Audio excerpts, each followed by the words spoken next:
So one of the most common questions I get is, Ola, how the do you write your riffs? And the reason I haven't really made a video on this is because I have no friggin' clue how I come up with riffs. I did a video on how I write leads because I kind of know how I do it. And click here. Is it here? Yes. Click here if you want to see that approach. But for this video, I've actually thought long and hard how I go about writing riffs.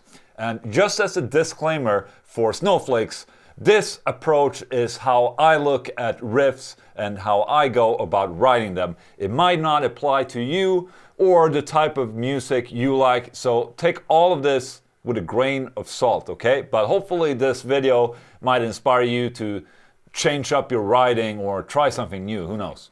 What's important is that you find an approach that works for you. I kind of feel like I'm the responsible parent right now, here to tell you that you don't have to listen to my shit. First of all, I always thought that a very crucial part of why it is relatively easy for me to write riffs has been because I've always been writing riffs. Like, since ever I started playing guitar, so about 20 years or something like that. So it's basically the same as practicing speed. You also need to practice writing. And the more you practice, the quicker you will come up with riffs. It's just simple as that. Anyway, for the purpose of this video, I'm going to break down the different ways that I come up with riffs. But let me explain to you what I consider makes a good riff. Now, one of the first riffs I ever heard that really affected me, in the sense that, like, this is a really good riff, it was the Pantera riff for the song Walk that goes like this. Now, what makes that riff memorable and why is it good? First of all, it's easy. It's easy to get a grip of, even for non-guitar players, and it sticks in your head and you never forget it. It has that awesome groove, you know, that make you nod your head. Also, it has a small element to it that makes it unique, and it's that simple bend, you know. Rather than going. I mean, all these elements to this simple riff is what makes it great. So when I'm writing riffs, I'm trying to go for the same type of approach. I try not to overwork the riff. I try to make riff that sticks, and I try to find a groove. Now, there are a couple of different ways for me to write riffs. And the first approach, which is what I've always been doing, is just to sit and have fun with the guitar. Fool around and just randomly play, and very important that you take your time with this. Allow yourself to be bored with it. Sit for hours. I promise you, out of, like, if you sit down for 2 hours, you might at least make one great riff. And with this, if possible, record yourself as well. Press record and just noodle around. Like, for instance, I have Logic Pro X that I use, but you have Cubase, Pro Tools, or whatever, just simple program that you can record yourself with, and just sit and record yourself playing.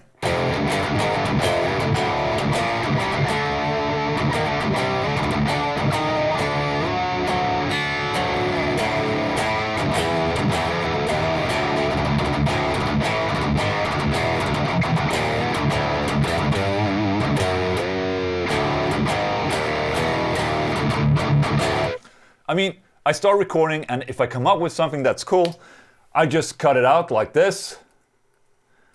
Maybe I make it a different color, who knows? Oh, okay, green means okay. So I basically just cut out that part, and maybe I re-record it better or whatever, and I mark it in another color. And that way, you won't lose those ideas that comes randomly.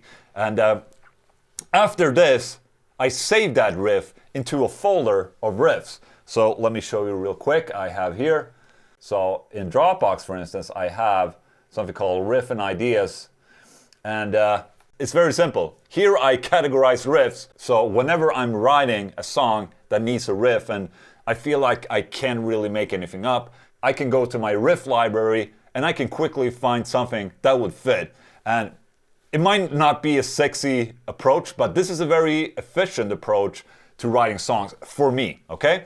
Now, the second way of me writing riffs, and this comes from me playing together with a band, is to jam out riffs together with a drummer. And when I was a teenager, I would go with my drummer to the rehearsing room and just jam. And with that, you would write riffs and ideas in a totally different manner than if you were by yourself. Now, unfortunately, I do not have the time anymore to go jam with a drummer, which of course is a shame, but you know how it is. You know, you have family life, you have work, you have video games, you know. But what I do instead is that I try to emulate this type of jam session with using a drum track in Logic. So what I do is that I load up a software drummer like this, and then I just wait for it to load, maybe.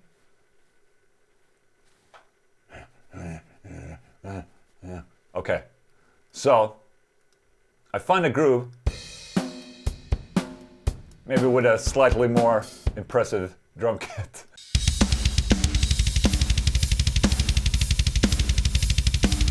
So I make a drum pattern, or I just find one in Superior Drummer free here, and I just jam along to it until I come up with something cool.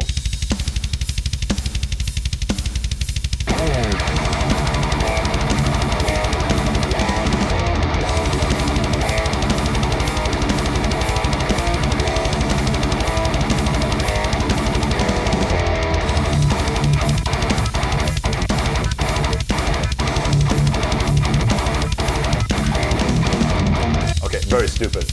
But, you know, at least you're playing something because you have to play along with those drums, and it forces you to kind of come up with ideas, basically. And so basically you're just improvising up riffs. And this just gives a totally different vibe of riff, and usually the more simple riffs are written this way for me. So if you don't have a drummer to jam with, just load up a drum track and jam to that. It works, I promise, okay? Now, those are the main ways that I go about writing, but you also have to remember that while one riff can be very powerful, you can add more of a dimension if your second guitar plays something different. You can add a harmony or a dissonant chord or just a totally different riff that accompanies the main riff, and the possibilities are endless with this. And the most simple riff can become absolutely monstrous if it's accompanied by a second riff. A great example for this is a part of the song, the Haunted song, Brute Force. I have this really cool picking riff that goes like this.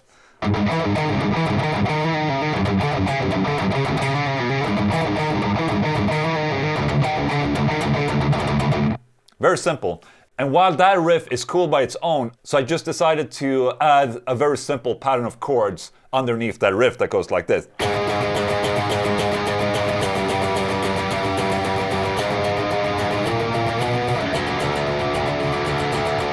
Very simple, but together, let me record that real quick.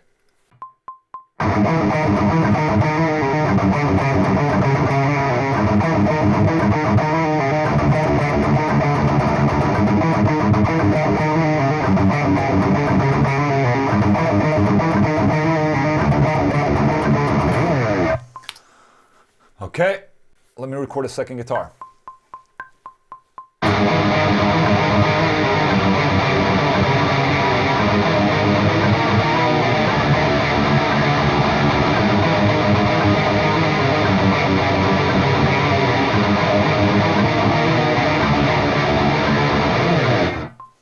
That simple, small little detail makes the whole riff sound even more eerie and more haunting in that way. No pun. So when you have that awesome riff, try to, change it up. Can you make it better? Can you add something to make it even better? So think about that and just be careful not to overwork it. If you just layer a lot of harmonies and riffs and guitars together, it will turn into mush after a while.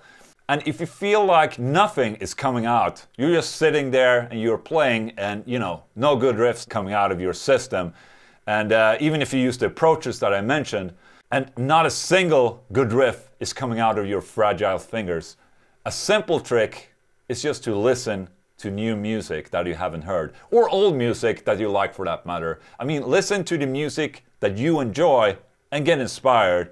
And I do that all the time when I'm in a rut and I feel like I'm not writing any good riffs. And it really inspires me to, find something new and, think out of the box.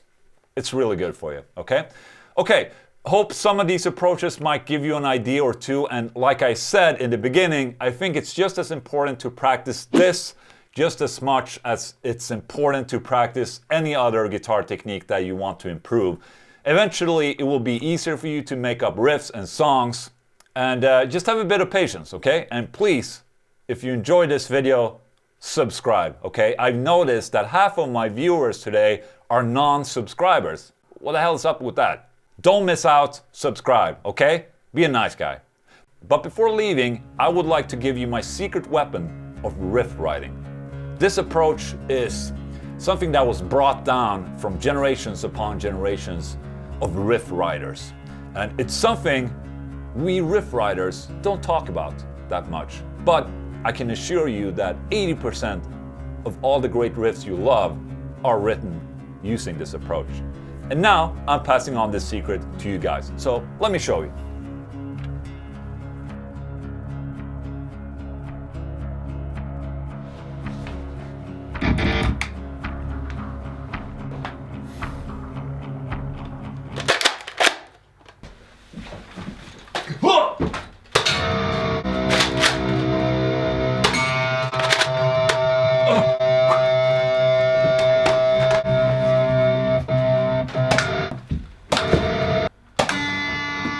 Yes! All right, let's see.